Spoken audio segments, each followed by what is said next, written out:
point de mouvement perpétuel. Mais des situations qui semblent être. La Terre tourne et semble ne pouvoir s'arrêter.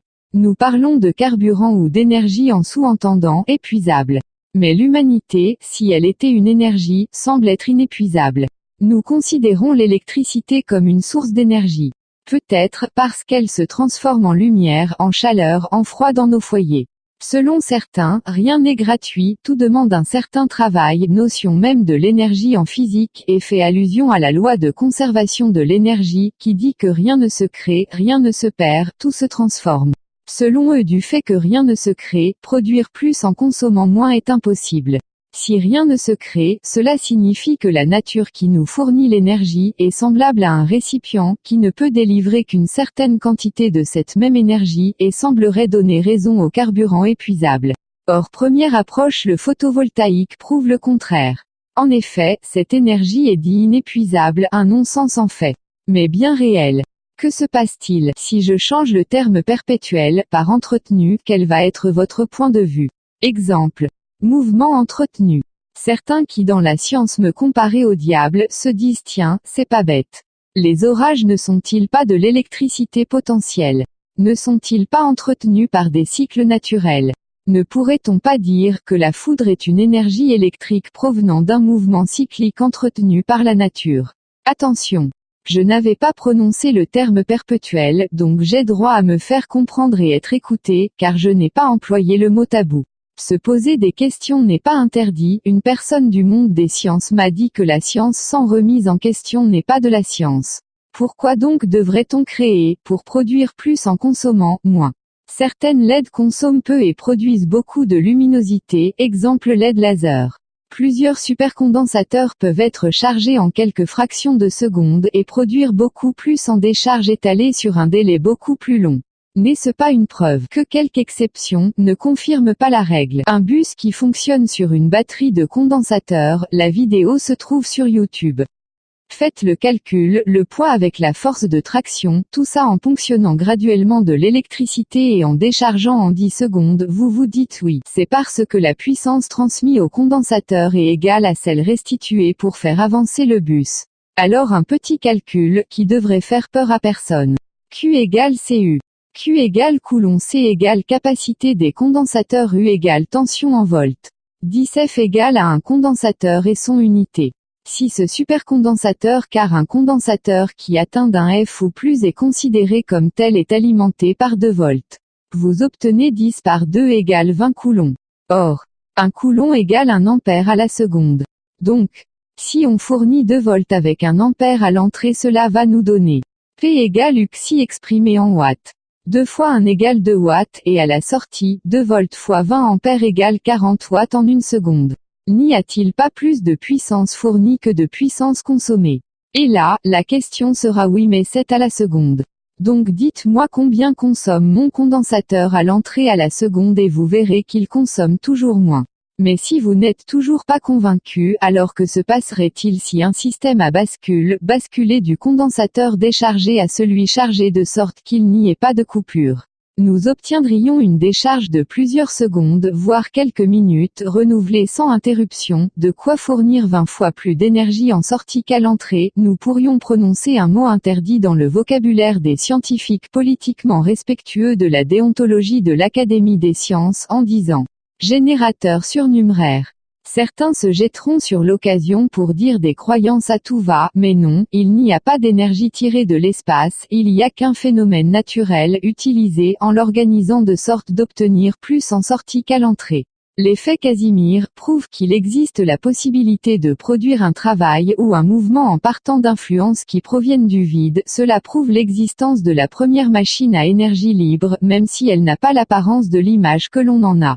Plus d'explications sur Wikipédia avec l'effet Casimir. N'oublions pas que l'on soit un diplômé de sciences ou un observateur et un découvreur comme le fut Nikola Tesla, nous ne faisons rien d'autre que d'observer et noter ce que la nature fait et tentant de l'expliquer et surtout de le reproduire, et donc rien n'est impossible tant qu'il n'a pas été démontré le contraire. La façon de voir détermine la manière d'agir. Je ne dis jamais ce que je crois, car mes croyances peuvent être faussées par mes opinions, qui eux-mêmes se basent sur la perception dans mon vécu. Pour déterminer quelque chose, je me base sur la notion d'ensemble. Toute chose peut être représentée comme un ensemble dans lequel il y a des éléments. Chaque ensemble représente un sous-ensemble de l'ensemble principal. Mon travail consiste à noter les éléments qui composent l'ensemble principal observé, puis de décrire. L'objectif va dans ce sens. Expliquer plus appliquer constitue l'exercice. Répéter l'exercice conduit à l'expérience. Et multiplier l'expérience permet d'obtenir la maîtrise. Je perçois la découverte comme un art de vivre. Pour moi, un savant est une personne qui sait. Ça est égal à désignatif, démonstratif, voire est égal à observer. J'invente une discipline scientifique sans prétention, juste comme un jeu intellectuel afin d'aiguiser le sabre de mon esprit. La phonémologie selon Zentux. Celui qui sait décrire ou démontrer ce qu'il voit, détient le savoir. Rien que de la pratique pratiquée, aboutissant à un résultat concret et démontrable.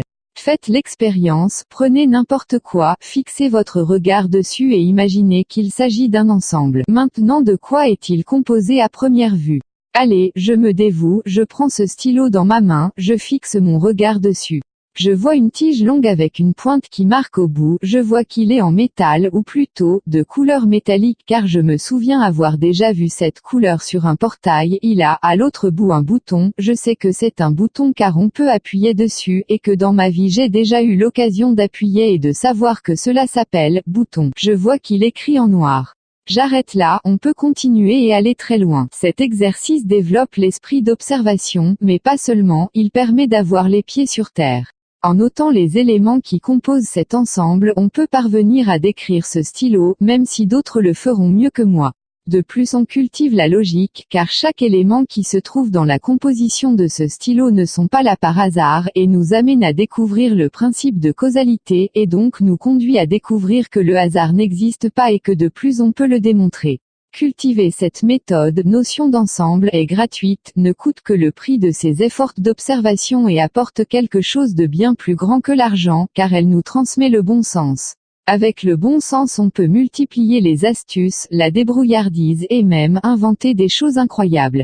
Sinon vous pouvez toujours limiter votre volonté en disant « je n'ai pas envie de me prendre la tête ».